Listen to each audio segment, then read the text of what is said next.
Ladies and gentlemen, I'm the serious strategy gamer, and this is a little channel update. So I wanted to let you guys know what I had in mind with the channel, what's about the name change recently, and what to expect from the future. So firstly, the name change. As you might have noticed, I'm not going by the educational gamer anymore. I'm going by the serious strategy gamer.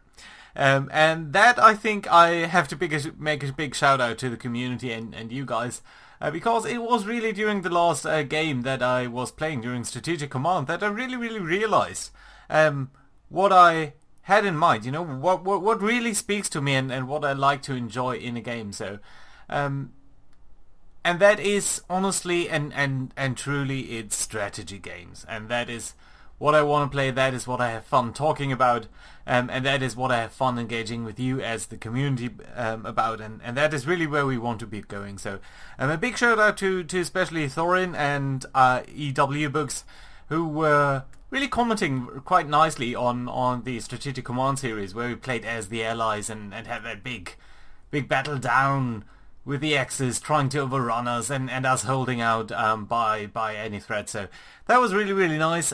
Also a big shout out actually to XTRG and the Historical Gamer, even though they've not been directly engaging. But I followed their extremely interesting series of a play-by-email game of Greg, I think it's Greg Grisby's.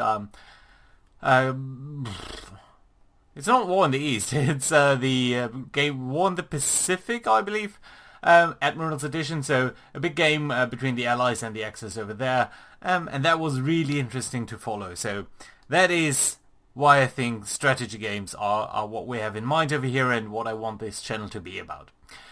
It's the serious strategy gamer because, well, truly it's two things. It's we want to play games seriously and we want to play serious games. So we want to play games where there's some merit to the simulation, where there's some merit to the underlying mechanics, where there are interesting games that prove interesting mechanics that might not always be the graphically the nicest, but that are actually good games. And we want to see what we can do with them and how they relate to reality, and of course talk a little bit about that as well. So, what should you guys expect? So over the next couple of days, weeks, I'll probably introduce a little bit new cover art for the channel. I'll be more active on social media, on Twitter and Facebook. For Twitter and Facebook really just to announce new series, to let you guys know when there's something new on the pipeline that we want to think about. But also maybe just a little commenting on some of the other developments and pointing you guys to also other YouTubers' very good series. So I think that is very important. I've also opened a Twitch account. I'm not yet sure when whether I'll find enough time to do a really proper live stream, but we'll see. At any rate, I will talk about that probably before on YouTube. And I've also opened a Patreon account. Really, not just to do anything right now, but over the midterm, I think we might want to see whether we can't take the channel a little bit further. But honestly, I would only use it if I really feel like it can contribute and contribute to the growth of the channel, not just to make some money. I think until that point, we'll just keep it as is. Now, more importantly though, of course, we are going to talk about new content. What you see down here, well, what this screenshot is actually just a little animation of Burden of Command, which is a very interesting upcoming game, which is, I think it's advertised as a game about leadership, where you make tough decisions as a squad leader or as a campaign, as a company leader. Think a little bit of Band of Brothers and the decisions that you make when, for example, you might want to cross that street down here in the middle, and you think there might be a German machine gun nest somewhere, so there are some little decisions, but it's not an adventure. It's not just click and point the decisions. The decisions are ingrained in the broader game mechanics. So it's a strategy game, but with a twist, and I'm very much looking forward to that. But it's only coming out later in the year, but I'm very excited for that, and that is why I wanted to use the cover art over here while we are talking over that. So for the next couple of weeks, we are of course going to continue, or for the next couple of weeks, we are of course going to continue the Strategic Command series. I think it will be very nice to finish that. But after that, so the series that I do want to start is, firstly, I want to take a swing back at Command, Modern Naval Air Operations, and let me switch over to that.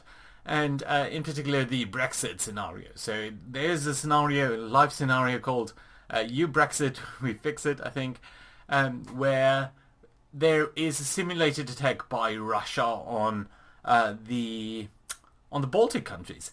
And as you can see, so please ignore the a screenshot over here and the nasty graphics. We are of course going to talk about what the graphics mean, but that is going to be very promising. It's a 2016 simulated war between Russia and NATO, limited to the Baltic countries and of course the Baltic Sea. So that's going to be extremely interesting to see how all of these weapon systems engage with each other and what that war is going to be about. So that's going to be extremely interesting, and I think I'll start that over the next couple of days, hopefully on this weekend if I do find enough time. I'll produce the first couple of episodes and then we are going to see about that. After that, I do also want to take a look at Man the Guns, so at the upcoming expansion of Hearts of Iron 4.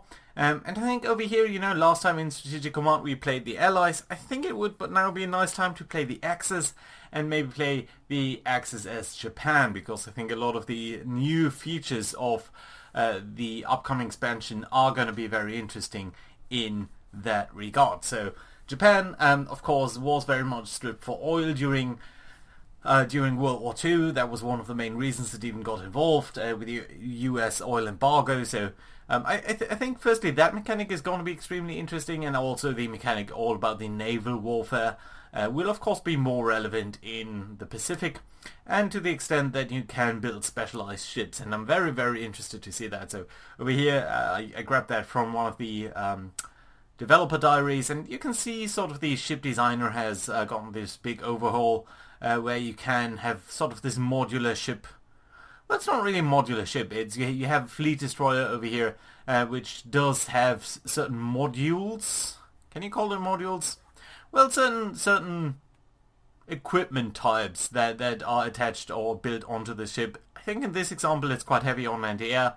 Some radar, some different engines, some different main guns and so on. So we are going to have a look at Japan, and what I have in mind for Japan is maybe do a little bit of an unconventional build.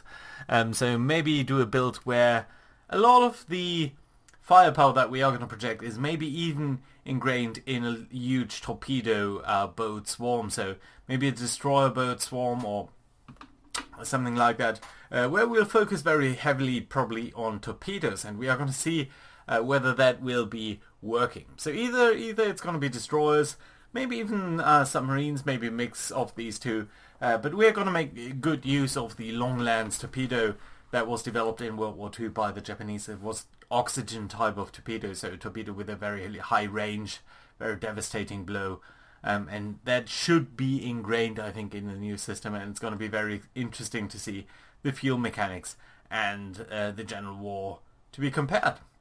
So after that, of course, I do want to take a look at Burden of Command if it comes out later during the year.